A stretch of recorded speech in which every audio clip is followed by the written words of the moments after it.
மகாநதி சீரியல்னுக்கான எபிசோடில் காவேரிக்கு பார்த்துருக்க பையன் வந்து கால் பண்ணுவாங்க.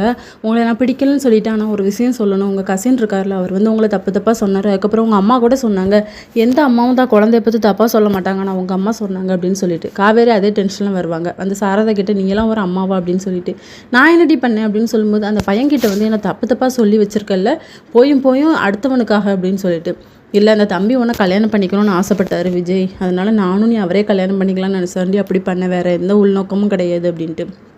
இல்லை நீ எல்லாம் எனக்கு ஒரு அம்மாவே கிடையாது, ஒன்று இந்த வீட்டில் நான் இருக்கணும், இல்லை நீ இருக்கணும், வீட்டை விட்டு வெளியே போயிடும் அப்படின்னு சொல்லிட்டு கத்திட்டு வந்து ஸ்கூலுக்கு போயிடுறாங்க.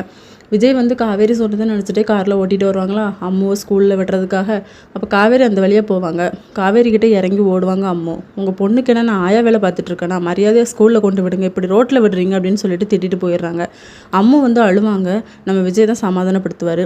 அப்புறம் கிளாஸ்க்கு வந்ததுக்கப்புறமா ஹோம்ஒர்க்லாம் கொடுப்பாங்க, அது இல்லாமல் அம்மு கரெக்டாக செஞ்சுருவாங்க. அப்போ இந்த வீக்கில் வந்து மதர்ஸ் டே இருக்குது அப்படின்னு சொல்லிட்டு சர்க்குலர் வரும். எல்லாருமே யாரெல்லாம் அம்மாவை கூட்டிகிட்டு வராங்க கை தூக்குங்க அப்படின்னு சொல்லி, ஆனால் அம்மு மட்டும் கை தூக்க மாட்டாங்க, எங்கள் அம்மா வரமாட்டாங்க அப்படின்னு சொல்லி தெரியும். அம்முக்கு வந்து அம்மா இல்லை அப்படின்னு சொல்லி ரொம்ப ஃபீல் பண்ணுவாங்க. இதோட நெக்கான எபிசோட் முடியுது.